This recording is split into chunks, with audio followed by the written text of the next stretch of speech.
Cheating fiancé says the bachelorette party is a free pass. I've been through some things recently that I wouldn't wish on anybody, and I need to get it off my chest. I guess I just want to share it so other men can learn from my mistake. Maybe someone will see the signs I ignored. This all started in a pretty ironic way. I met my ex-fiancée, let's call her Amber, at a bachelor and bachelorette party combo for two mutual friends. Yeah, you heard that right. It was a joint party. Both the bride and groom decided they wanted to celebrate together, keep it classy, and not do the usual separate wild nights. I didn't even know Amber before that night. I was there because the groom was a good buddy of mine from college, and she was there because she was close friends with the bride. It was one of those nights where the energy was good, the drinks were flowing, and everyone was just there to have fun. I wasn't really trying to meet anyone. I just wanted to celebrate my friend. But somehow, Amber and I kept ending up in the same place at the same time. We met at the bar when I offered to grab a round for a few people. She asked for a cranberry vodka, and when I handed it to her, she smiled and said, "Thanks, bartender." That was the first time I noticed her smile. It had that kind of glow that makes you look twice. She was funny, confident, and she carried herself like she knew people were watching but didn't care. We hit it off instantly. We spent most of the night just talking. I remember thinking how easy it was with her. We shared stories about our jobs, families, and random stuff. By the end of the night, we were sitting outside on the patio away from everyone else, just talking about life. She told me she'd just gotten out of a relationship a few months ago, and I told her I wasn't really looking for anything serious. Funny how that kind of talk turns into something serious later on. When the party ended, she hugged me and said, "I'll probably see you at the wedding." And we did. Fast forward a few weeks later, the wedding happened, and we ran into each other again. We picked up right where we left off, same chemistry, same laughs. After the wedding, we started texting. A week later, we went out for dinner, and honestly, it just felt natural. No games, no pretending. We started seeing each other regularly after that. For the first year, everything was great. Amber was fun, affectionate, and made me feel like I'd finally found someone who understood me. I wasn't the most romantic guy, but I tried with her. We took trips together, met each other's families, and talked about the future. About a year and a half in, I proposed. It was at this little cabin we rented for the weekend. Just us, a campfire, and a bottle of wine. She said yes before I even finished asking. I remember feeling like the luckiest man alive. I'd found a woman who made me laugh, who supported me, and who I thought would never do me wrong. Looking back now, I can see there were little red flags I brushed off. She had a flirty personality, like the kind where she could make friends with anyone, but sometimes it went a bit too far. She'd be overly playful with male friends, laugh a little too hard at their jokes, stuff like that. When I brought it up, she'd say I was being insecure or jealous. I didn't want to be that guy, so I backed off. I told myself I trusted her. As the wedding planning started, I noticed she and her cousin were talking a lot about the bachelorette party. Her cousin was the maid of honor and was planning everything. Every time I asked where it would be or what they were doing, Amber would get kind of vague. She'd say, "Oh, just something chill. We're renting an Airbnb by the lake. Nothing crazy." I didn't push it at first, but something about it felt off. I had a weird gut feeling, but I ignored it. Maybe it was because she was so secretive about it. She'd laugh it off like, "Don't worry, babe. You'll have your bachelor party and I'll have mine." Now, here's the thing. My bachelor party was nothing wild. We went to a cabin, grilled food, had a few beers, and watched sports. No strippers, no sketchy stuff. I even told her that's not what I'm about. I'm not trying to disrespect my soon-to-be wife like that. So when I found out later that her cousin had hired dancers for their party, I felt sick. The funny part, Amber had made this big deal about how bachelorette parties aren't like bachelor parties. She'd say, "We just dance, drink, and have fun. It's not like guys who bring strippers." A week before her cousin's party, I overheard her on the phone with one of her friends, giggling about the dancers. I remember sitting on the couch pretending to watch TV, but my ears were tuned in. She said, "He's gonna freak if he finds out, so let's just not mention it." That line stuck in my head. When she got off the phone, I asked, "What's that about dancers?" She froze for a second, then laughed it off. "Oh, that? It's just a joke. My cousin was teasing me." I wanted to believe her, but I knew she was lying. You can tell when someone's trying too hard to act casual. The week leading up to the Bachelorette weekend, she started acting different, distant, short with me. She was on her phone a lot, whispering when she talked, hiding her screen. Anytime I'd walk into the room, she'd tilt her phone away or put it face down. I asked if everything was okay, and she said she was just stressed about wedding planning. I should have known. The night before the Bachelorette trip, she was packing her stuff and humming to herself. I remember sitting on the bed watching her, and I said, "Just don't get too wild, okay?" I said it jokingly, but she turned around and looked at me like she was offended. "Rick, you act like I'm gonna cheat or something," she said, rolling her eyes. "I didn't say that," I told her. "I'm just saying have fun, but be respectful. You know how some of those parties get." She snapped back, "You should trust me more. It's just a bachelorette party. It's a once-in-a-lifetime thing. Everyone gets a free pass to let loose a little." That phrase, free pass, stuck with me. I didn't know how to respond. I just said, "There's a difference between having fun and crossing lines." She didn't reply. She zipped up her bag, kissed me on the cheek, and said, "I'll text you when we get there." She didn't. The whole next day, I barely heard from her. I texted around noon. "Did you make it safe?" No reply for hours. Then finally at 6 p.m. she texted, "Sorry, we've been setting up decorations and getting food. All good here." Something about it felt rehearsed. I tried to shake it off, but my gut was screaming that something wasn't right. That night, my buddy Tom came over. He's the kind of friend who tells it like it is. I told him about the free pass comment and how weird she'd been acting. He looked at me and said, "Bro, if she said that, you already know what she's planning. You better go find out for yourself." I laughed it off, but deep down, that thought planted itself. The next day, she posted a few pictures on her Instagram story. Nothing crazy, just her and her friends wearing matching shirts that said Bride Tribe. They were smiling, holding drinks, posing by a lake. But then, one of her cousin's friends posted a video that wasn't meant to be public. Someone reposted it before they deleted it. It was a boomerang clip of a few guys, clearly dancers, dressed as firemen, walking into the Airbnb carrying a speaker. I froze when I saw it. It was only a few seconds long, but I recognized the house from the background of Amber's photos. That's when everything clicked.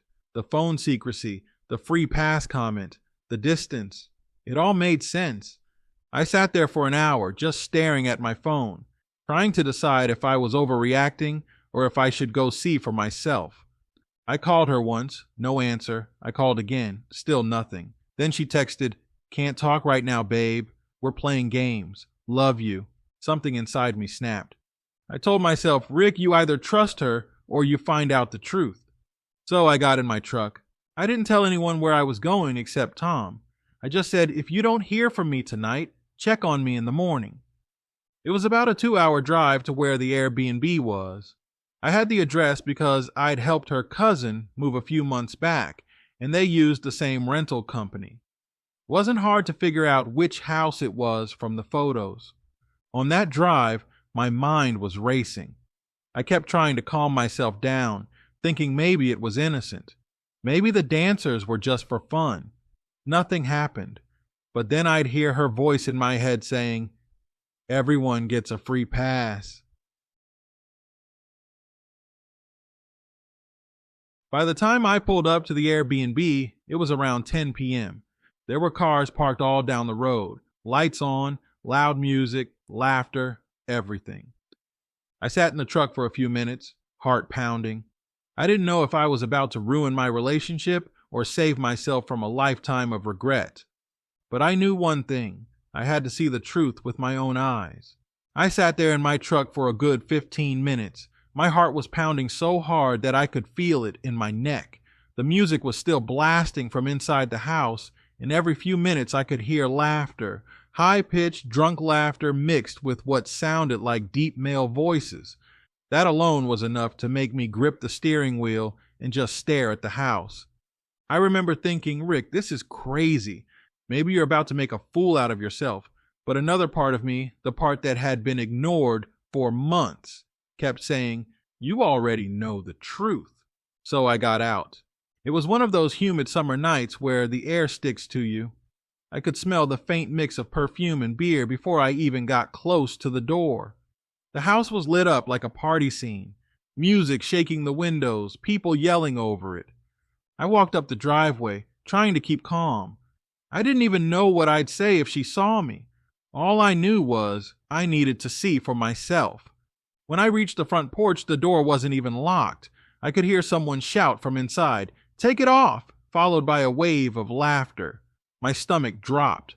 I pushed the door open just enough to peek inside. There were balloons, decorations, half-empty bottles everywhere, and about a dozen women, some dancing, some screaming, some recording on their phones.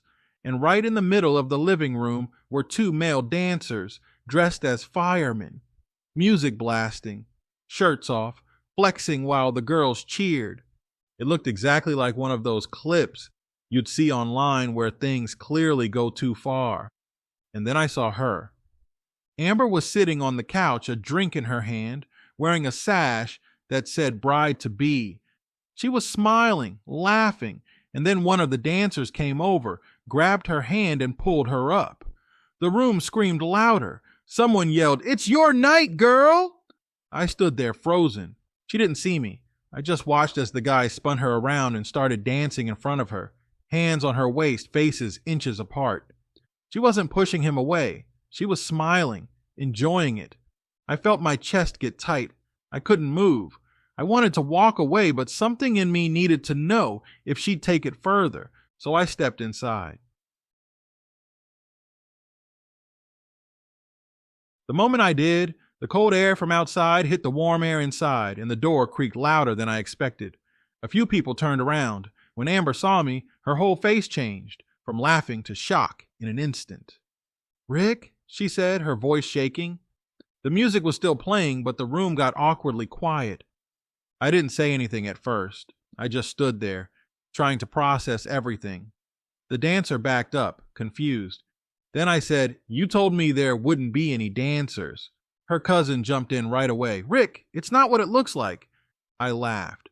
"Really? Because it looks exactly like what it sounds like when someone says, 'Take it off.'" Amber ran up to me, trying to grab my arm. "What are you doing here?" she whispered, panicking. "I came to see if my fiancé was lying to me," I said. "Guess I got my answer." She looked terrified, not because she felt guilty, but because she got caught. You could see it all over her face. She started stammering, "It's just a bachelorette party, Rick. It's supposed to be fun." Nothing happened. I looked her dead in the eye and said, "You told me everyone gets a free pass. I guess this was yours." Before she could say anything else, one of the dancers, yeah, the same guy who was grinding on her, had the nerve to say, "Bro, relax, it's just entertainment." I turned toward him and said, "You're talking to the wrong man, dude. Don't bro me." Amber's cousin tried to defuse the situation, yelling, "Everyone calm down, it's not a big deal." That's when I noticed someone recording on their phone. I pointed right at them and said, "You better delete that before I make you." The whole room went silent again. I turned back to Amber, and for a second, I thought about how this was supposed to be our weekend. We were only a few weeks away from saying vows, and there she was, acting single, grinding on some half-naked dancer while her friends cheered. She started crying, or trying to. It felt fake. "Rick, please, can we talk outside, please?" I didn't even want to hear it, but I followed her out just to avoid making more of a scene. As soon as we stepped outside, she grabbed my hand. Why would you come here? You just embarrassed me in front of everyone. That line hit me like a punch. Embarrassed her. Not, I'm sorry, not let me explain. She was worried about her image. I said, you embarrassed yourself. I just showed up and saw the truth. She wiped her face and started rambling. It was just dancing, Rick. You're overreacting. You act like I slept with someone. I didn't, I said. You were 2 seconds away from it. And don't act like you didn't lie about there being dancers. You made me feel crazy when I asked. She sighed, frustrated. You're so dramatic. Every girl has a little fun at her bachelorette party. It doesn't mean anything. I couldn't believe what I was hearing. You call making out with a dancer a little fun? Her eyes widened. What are you talking about? And that's when I realized she didn't even know I'd seen it yet. She must have thought I only caught the dancing, so I said it plain. I saw you kiss him. You didn't even hesitate. She froze, her mouth opened, but no sound came out. She just looked at me like a deer in headlights. Then she whispered, Rick, I was drunk. That excuse right there, man, it's like the national anthem for cheaters. I said, being drunk doesn't change your character, Amber. It just exposes it. She started crying harder, begging me not to leave. Please, it didn't mean anything. I don't even know why I did it. I swear I love you. But at that point I was numb. I told her, love doesn't look like this. If you can do this before we even get married, what do you think's going to happen after? She tried to hug me, and I pushed her away. I said, we're done, Amber. There's no wedding. She screamed, you can't just call off a wedding over a stupid mistake. I laughed bitterly. That's exactly why I'm calling it off. Because to you, it's just a mistake. To me, it's a betrayal. I walked away, got in my truck, and drove off. She tried to call me over and over that night. I didn't answer a single one. When I got home, I sat in the dark for hours just staring at the engagement ring. All the memories hit me at once. How we met, how I proposed, the trips we took, the plans we made. It all felt like a lie now. The next morning, my phone was full of missed calls and texts. Her cousin even texted me saying, please don't ruin her life over this. She's really sorry. Ruin her life? She did that herself. Amber showed up at my apartment that afternoon, makeup smudged, eyes red. I didn't even open the door at first, but she wouldn't leave, so I eventually let her in. She immediately started sobbing. Please, Rick, don't do this. I don't even remember kissing him. My cousin told me about it after you left, and I felt sick. I just stared at her. So you needed someone else to tell you what you did? She dropped to her knees, grabbing my hand. I swear, I don't want anyone but you. It might have looked like a scene out of a movie, but it didn't move me. I'd seen the truth. I told her, you can cry, you can apologize, but you can't undo what I saw. You lied to me about everything. She begged me to go to counseling, to postpone the wedding, to talk to her mom, but I knew if I stayed, I'd never trust her again. The next few days were chaos. Family members started calling me, asking what happened. Apparently, Amber told them we had a disagreement. When her cousin finally admitted what went down, even her parents were speechless. Her mom actually called me and said, Rick, I don't blame you. I'd call it off too. I spent that week canceling everything. Venue, catering, photographer. Lost a few deposits, but it was worth it. Money can be replaced. Peace can't. Amber didn't take it well. She showed up to my job one day crying in the parking lot. My coworkers saw her and thought something was wrong. She begged me to forgive her again, saying, it was just a kiss. You're going to throw away everything over one mistake. I told her it wasn't one mistake. It was a choice. You chose to lie. You chose to disrespect me, and you chose to call it a free pass. She just stood there shaking, and then she said something that made everything crystal clear. She said, you're not perfect either. You flirted with girls before. That right there told me she didn't feel any real remorse. She just wanted to shift the blame. After that, I told her to leave me alone. I blocked her number, deleted our photos, and packed up the stuff she left at my place.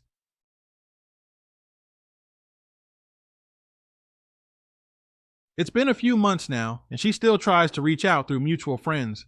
One of them told me she's been spiraling, saying she regrets everything, crying that she lost the best thing she ever had. But I can't feel sorry for her anymore. You can't build a marriage on betrayal. That night at the Airbnb changed me. It opened my eyes to how quick people are to justify cheating as just fun, how easily they cross lines and then cry when they get caught. Sometimes I think about how different my life could have been if I hadn't gone that night. Maybe I'd have married her, never knowing what she was capable of. Maybe years later, I'd find out after even more damage was done. So I guess in a weird way, I'm thankful for that gut feeling. It saved me. If there's any guy reading this who's feeling uneasy about his girls' night or bachelorette weekend, don't ignore your instincts. You don't need proof to respect yourself. Trust is earned, and once it's broken like that, there's no fixing it.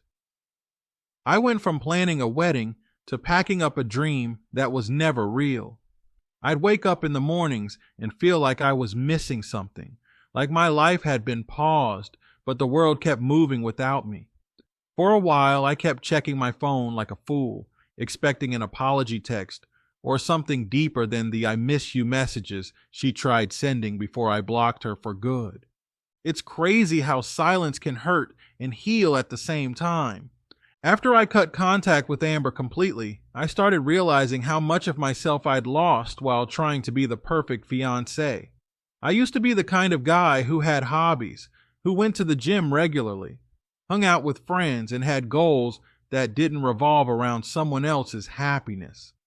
But somewhere in the middle of planning our life together, I turned into the man who always said, "Whatever makes you happy." And you know what I learned? That phrase can be dangerous when you stop thinking about what makes you happy. When the dust settled, I decided I needed to take control of my own life again. So I started small, cleaning my apartment, getting rid of old wedding stuff, deleting photos, and boxing up memories that didn't serve me anymore. That was the hardest part. Every photo, every letter, every little note she left on the fridge, it all felt like tiny weights I had to let go of one by one. I kept the ring though, not because I want to remember her, but because it reminds me to never ignore my intuition again. It's sitting in a drawer now, tucked away. I don't look at it often, but when I do, it's not with anger anymore, it's with clarity. The first few weekends after everything ended, I didn't go out much. My buddies tried to get me to go to bars or hangouts, but honestly, I wasn't in the mood. I was tired of small talk, tired of pretending I was fine. Instead, I started hiking again. There's a trail about 30 minutes from my place that overlooks a small lake. I used to go there all the time before I met Amber. Somehow, standing out there alone made me feel grounded again. That's where I realized something. Being alone isn't the same as being lonely. People always talk about moving on like it's a race, like you have to hurry up and find someone else so you can prove you're over it. But that's not healing. That's distraction. I've seen too many guys jump right into another relationship after getting hurt, thinking the new woman will erase the pain the last one caused. But you can't build peace on top of pieces. So for now, I'm just focusing on me. I started waking up earlier, hitting the gym again, cooking my own meals instead of eating takeout every night. I started reading again too, books I used to love before life got so loud. It's weird how something as simple as sitting in silence with a good book can feel like therapy. I also started journaling. Sounds corny, I know, but writing down what I feel every morning has helped me process things. It's not for anyone else. It's just a way to let the thoughts out instead of letting them pile up in my head. I realized that for years I'd been chasing the idea of love more than the reality of it. I wanted the story, the photos, the perfect couple image. I wanted the look at us, we made it kind of love. But real love isn't supposed to be about proving something. It's supposed to feel safe, not confusing. When I look back, I can see that Amber and I were never really aligned. She loved attention. I valued loyalty. She lived in the moment. I planned for the future. I kept thinking love would bridge that gap, but it never did. Love doesn't fix character flaws. It just hides them for a while. A few months after the breakup, I ran into her cousin at the grocery store. Awkward as hell. She tried to make small talk, asked how I was doing, and then said, "Amber really regrets what happened. She's not doing well." I just nodded and said, "I hope she figures herself out." I didn't say it out of spite. It was genuine. Because I realized that holding on to anger only keeps you chained to the person who hurt you. I'm not carrying that anymore. That night I went home and thought about how much of my identity had been wrapped up in being Rick and Amber. Every decision I made was filtered through that lens. Now it's just Rick, and that's not a bad thing. There's freedom in starting over. I took some time off work and went on a solo road trip. Nothing fancy, just me, my truck, and a few playlists. I drove through small towns, stopped at random diners, talked to strangers. For the first time in a long time, I felt like myself again. No pressure to impress anyone. No expectations. Just breathing. Somewhere in the middle of that trip, I realized I'd been living for other people's approval for too long. I wanted everyone to see me as the stable guy, the dependable man who had his life together. But the truth is, I wasn't living. I was managing.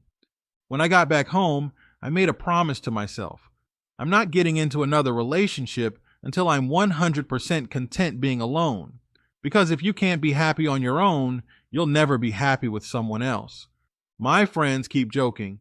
You'll find someone better. Maybe they mean well, but that's not even the goal anymore. The goal is peace. The goal is self-respect. I've been seeing more and more guys talk about this online. Men realizing that it's okay to step back, to rebuild, to not chase women or validation. Society tells men to man up and move on fast, but real strength is in slowing down and healing.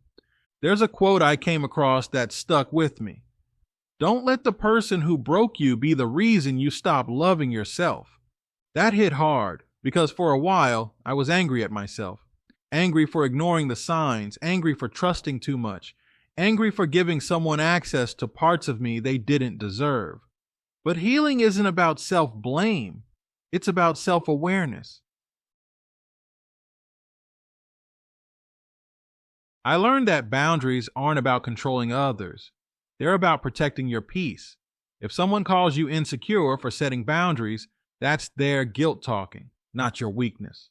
Amber used to say I didn't trust her enough, but the truth is, trust has to be earned, not demanded. These days, I'm just focused on becoming the best version of myself. I started investing more time into my career, taking online courses, working toward a promotion. I picked up photography again too. It was something I loved years ago, but let go of because life got busy. Now I drive around on weekends and just shoot whatever catches my eye. Sunsets, city lights, even strangers living their lives. There's something peaceful about capturing moments that don't expect anything from you. I've also been reconnecting with old friends, the kind of friends who knew me before everything got complicated. We've had deep talks about relationships, loyalty, and how fragile trust really is. One of them, Mark, told me, "Bro, you dodged a bullet." I used to roll my eyes when people said that, but now I see it. He's right. If I had married Amber, I'd probably be living in constant anxiety, wondering what she was doing every time she went out. That's no way to live. Love shouldn't make you paranoid. Every once in a while, I still get that urge to check her social media. I'm human, but I stop myself because the truth is, curiosity can reopen wounds that already healed. I don't need to know what she's doing. She's part of a chapter I've already closed. And honestly, I'm proud of how far I've come. I'm not bitter. I'm not out here saying all women are bad. I just know now that not everyone deserves access to me. If love ever finds me again, Great. But it's going to have to meet me where I am, not drag me back into chaos. Right now, I'm just focused on stability, my health, my peace, my purpose. I started volunteering at a local youth center, helping teenage boys with career advice and self-confidence. It's fulfilling in a way I can't even explain. It's like all the pain I went through is being turned into something useful. Sometimes I think maybe that's the whole point. Maybe pain isn't punishment, it's preparation. It teaches you who you are when everything falls apart. If you asked me a year ago what I wanted, I would have said marriage, family, the whole picture. Now I just want peace of mind. I want to wake up without overthinking, without doubting someone's loyalty. I'm not anti-love. I just know I can't build it on shaky ground again. For now, I'm focusing on living, not surviving, not overanalyzing, just living. I know people say time heals all wounds, but I think it's more like time gives you space to heal yourself. You decide whether to stay broken or rebuild. I chose to rebuild, and honestly, I like who I'm becoming. I don't need validation, I don't need closure, and I definitely don't need to chase someone to feel worthy. I'm already enough. So yeah, true story, that's where I'm at now. No relationship updates, no new drama, just a man learning to enjoy his own company and protect his peace. If any guy's reading this who's been through something similar, take it from me. Healing isn't about revenge or rebound. It's about rediscovering yourself. The moment you stop chasing people who don't value you is the moment you start respecting yourself again. I used to think losing her was the worst thing that could happen to me. Now I realize it was the best. Because in losing her, I found myself again. Thanks again for letting me share my story, man. Writing this all out has helped me close the book for good. Until next time, if there ever is a next time, take care. Rick.